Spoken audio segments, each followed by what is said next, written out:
Hello, Chandrabhaga किचनमध्ये स्वागत आहे। आज मी तुम्हाला पोकळ्याची भाजी करून दाखवणार आहे। ही बघा, पोकळ्याची भाजी किती छान ताजी ताजी अशी भेटलेली आहे, मस्तपैकी कोवळी कोवळी। आणि ती आता आपण स्वच्छ धुवून घ्यायची आहे। मस्तपैकी अशी खळखळ धुवून घ्यायची आपण भाजी। त्याच्यावरची माती सगळी स्वच्छ अशी धुवून घालवायची आहे आपल्याला। आणि असं मोठ्या अशा पातेल्यात पोकळ्याची भाजी किंवा कोणत्याही भाज्या असू देत असं धुवून घ्यायची आपल्याला, कारण ही माती आहे ती सगळी खाली बसते। 2-3 पाण्याने अशी धुवून घ्यायची आता आपल्याला। बघा ही माती कशी लाल लाल भडक चालली आहे।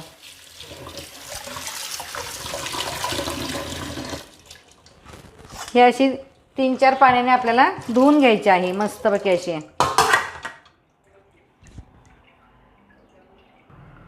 बघा ही कशी माती सगळी तळाला बसलेली आहे।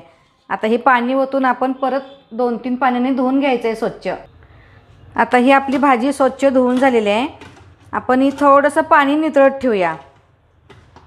पोकळ्याची भाजी खायला खूप छान लागते, रक्तवाढीला सुद्धा चांगली आहे ही भाजी। मस्तपैकी गरमागरम भाजी भाकरी खायला काय हरकत नाही।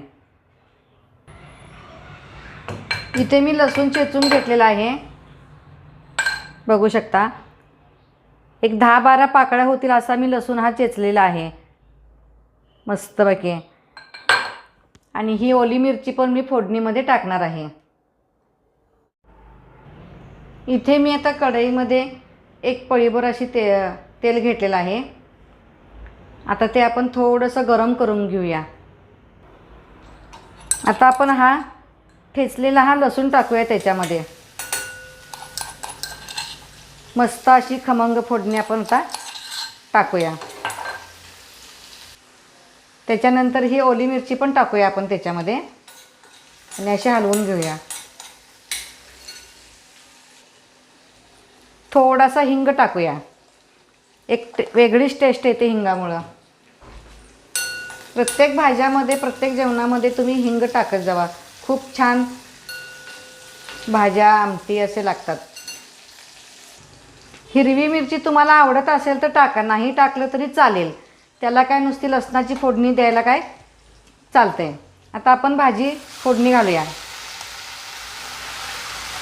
फोडणी घातल्या वास अगदी खमंग आला बघा। भाजी तर इतकी सुंदर आहे, कोवळी कोवळी ताजी ताजी।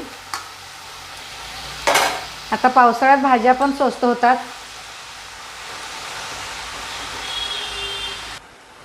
भाजी अशी एकसारखी हलवून घ्यायची। ह्या भाजीला काही जास्त वेळ शिजवायला लागत नाही, कारण ह्याला पाणी सुटते। आणि भाजी शिजत आल्यानंतर आपल्याला थोडंसं मीठ टाकायचं, जास्त मीठ टाकायचं नाही, ही भाजी लगेच खारट होते।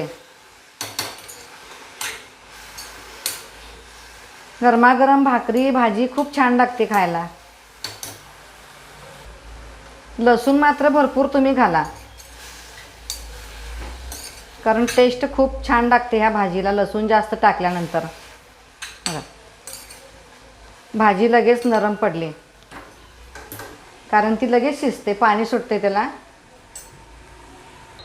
आता आपल्याला चिमूटभर मीठ टाकायचं आहे, अगदी थोडंसं मीठ टाकायचं, जास्त मीठ टाकायचं नाही या भाजीला। आणि असं हलवून घेऊया। 5 मिनिटात आपली भाजी ही तयार झालेली आहे बघा। थोडंसं आता मीठ घातल्यानंतर शिजवूया। ह्या भाजीला झाकून ठेवायचं नाही, नाहीतर जास्त पाणी सुटेल, त्यामुळे चव जाते सगळी भाजीची। ही अशी उघडी ठेवूनच आपल्याला शिजवायची आहे। बघा पाणी सुटायला लागले हळूहळू, त्यामुळे झाकून ठेवायचं नाही। हे बघा आता आपली भाजी अशी परफेक्ट शिजलेली आहे। आता आपण गॅस बंद करूया। मस्तपैकी अशी भाजी झालेली आहे, आपण ताटामध्ये घेऊया काढून। आता बघा लसूण किती छान दिसतंय त्याच्यामध्ये। लहान मुलांना तर आवडीनं द्या खायला। आपली पोकळ्याची भाजी मस्तपैकी अशी तयार झालेली आहे। कोणाकोणाला आवडले असेल तर माझ्या चॅनलला तुम्ही सबस्क्राईब करा। Okay, bye bye. किती छान आपली भाजी भाकरी झालेली आहे बघा, या खायला। मस्तपैकी अशी ही पोकळ्याची भाजी तयार झालेली आहे, छान छान अशी, आणि चविष्ट पण आहे ही भाजी। माळ भागाला पेरलेली लाल मातीत मस्तपैकी लाल देठाची भाजी ही खायला खूप छान लागते भाकरीबरोबर गरमागरम। आणि कसं झालं आहे सांगून माझ्या चॅनेलला तुम्ही सबस्क्राईब करायला विसरू नका।